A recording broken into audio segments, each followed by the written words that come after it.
और हम लोग उनके घर पे मजदूरी करते हैं और हमें चुनाव कैसे लगे। जाति जाति का विरोध करता हूँ, लेकिन चुनाव से हम लोग अपनी जाति को नहीं भूलते हैं। थोड़ी सी लालच, थोड़ी सी एक दिन के लालच है, आपको पता को क्या क्या लालच है आपको और अपने बच्चों के भविष्य के लिए इस देश को बचाना है, अपनी संस्कृति सभ्यता को बचाना है, इस भारत की एकता के लिए आपको आगे आना होगा। और मैं नहीं कहता हूं कि सड़कों पर चल करके तलवार लेकर के धरना प्रदर्शन किया जाए या आंदोलन किया जाए, नहीं।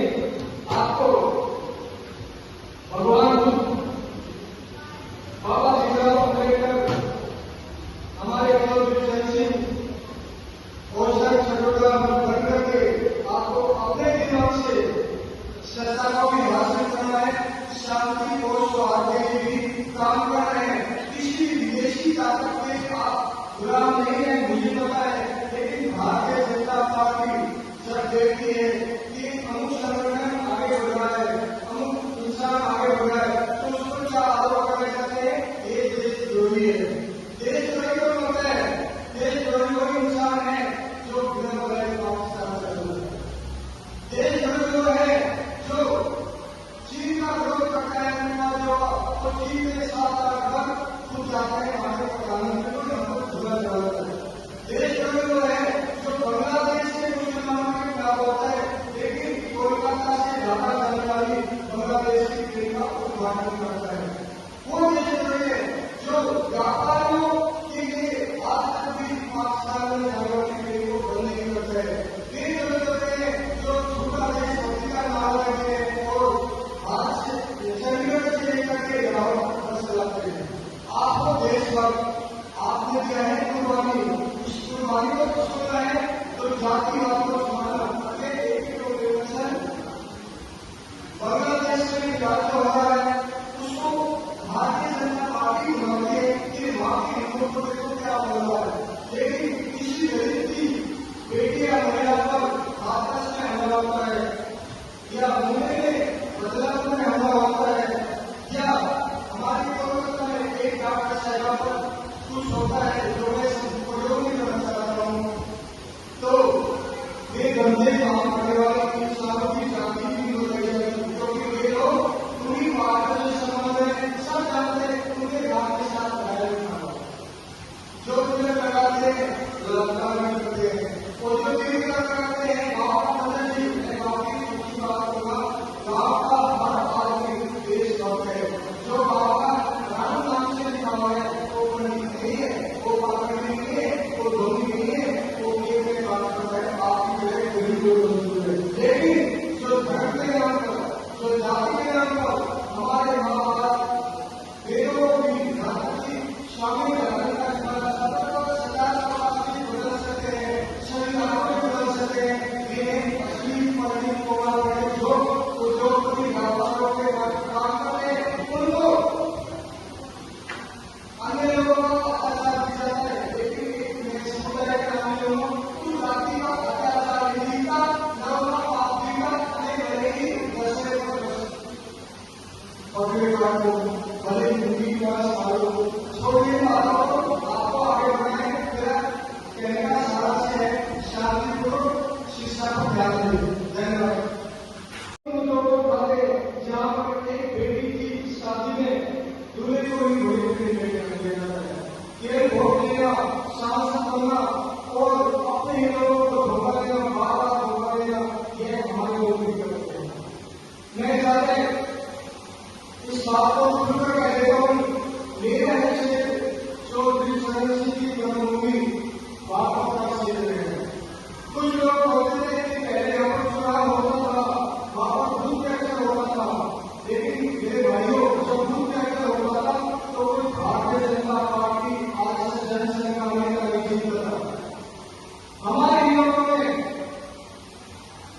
5 साल तक होना, 5 साल के बाद चुनाव आना, फिर थोड़े से पैसे 1-2 हजार रुपये में शराब के लालच में किसी को अपने बीच में नेता मान के फिर उसमें खो जाना और सो जाना, आपको लागू होगा, आपको भी अच्छा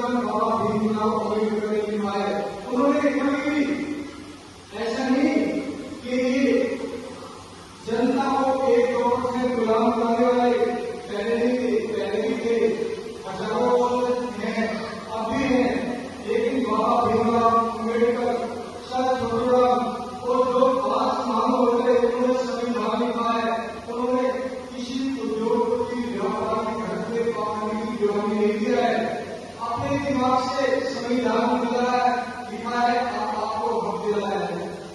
अब बात करते हैं कुछ लोग हमें ही शोषित करने के लिए संविधान का नाम लेते हैं, लेकिन पीछे से मंशा क्या है?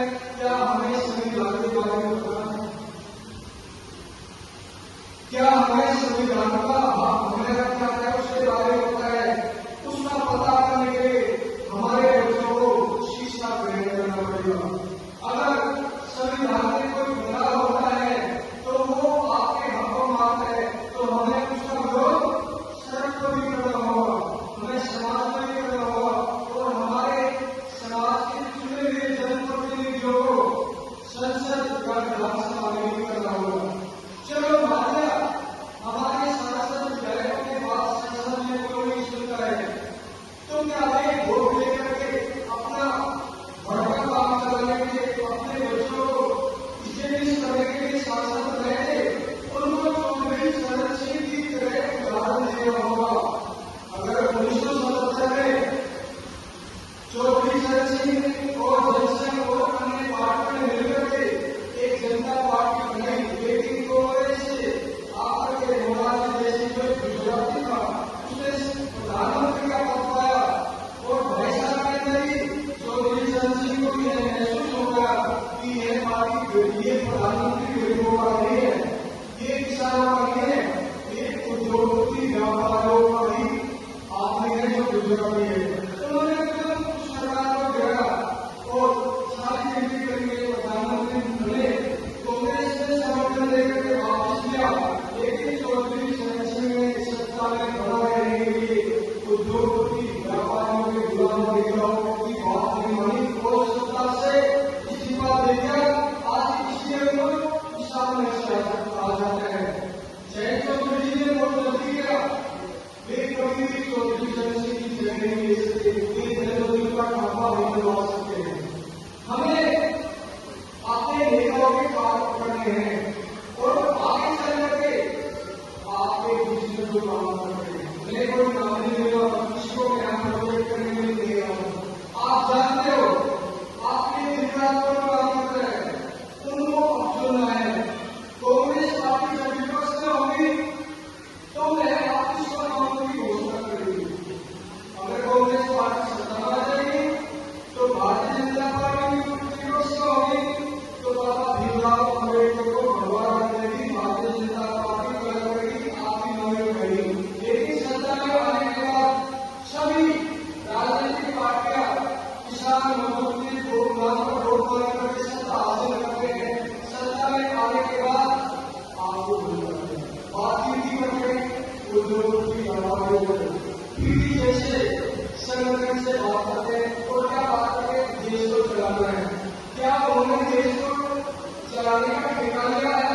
खेत में काम कर रहे हैं आप लोग, मजदूरी